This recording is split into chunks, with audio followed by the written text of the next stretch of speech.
आजाद Hindustan live, सच के साथ। श्रावण का पहला सोमवार आज तीर्थ नगरी ओमकारेश्वर में लगी श्रद्धालुओं की भीड़। जल अभिषेक के लिए लंबी लंबी कतारों में दिखे श्रद्धालु। ज्योतिर्लिंग मंदिर में होगा फूलों का श्रृंगार। भगवान शिव के प्रिय श्रावण मास का आज पहला सोमवार है और तीर्थ नगरी ओमकारेश्वर में ज्योतिर्लिंग ओमकारेश्वर मंदिर सहित ममलेश्वर मंदिर पर बड़ी लंबी लंबी कतारों में श्रद्धालु बाबा भोलेनाथ का जल अभिषेक करने के लिए आतुर नजर आ रहे हैं। आज मंदिर में ज्योतिर्लिंग मंदिर का फूलों से आकर्षक श्रृंगार होगा। दोपहर 2 बजे भोलेनाथ की सवारी दोनों मंदिरों से निकलेगी।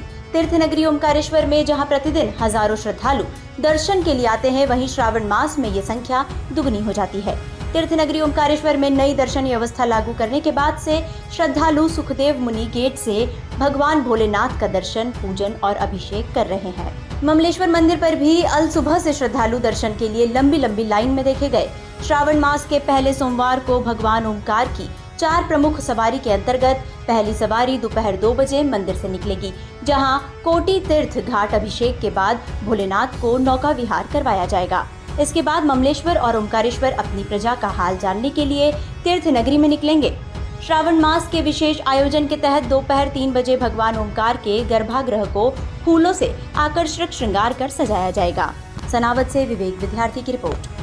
तो इस श्रावण मास का महत्व बहुत ज़्यादा बढ़ जाता है, क्योंकि श्रावण मास भगवान श्री भोलेनाथ जी को अत्यंत प्रिय है और ऐसा माना गया है, ऐसा बताया गया है कि श्रावण मास सहित 4 मास जो रह जाते हैं चतुर्मास के, इनमें सृष्टि का संचालन भगवान श्री भोलेनाथ जी के हाथों में ही रहता है। तो श्रावण मास प्रारंभ होते से ही श्री ओंकारेश्वर ज्योतिर्लिंग में भक्तों का तांता बिल्कुल लग चुका है। भगवान श्री ओंकारेश्वर जी महाराज के दर्शन के लिए कई प्रदेशों से कावड़िए कावड़ भरकर ला रहे हैं और यहाँ से कावड़ भर के अपने गाँव पे या शहर में किसी देवालय शिवालय पे चढ़ाने के लिए ले भी जा रहे हैं। श्रावण मास में सबसे ज़्यादा महत्व भगवान श्री भोलेनाथ जी को जल और बेलपत्र चढ़ाने का है।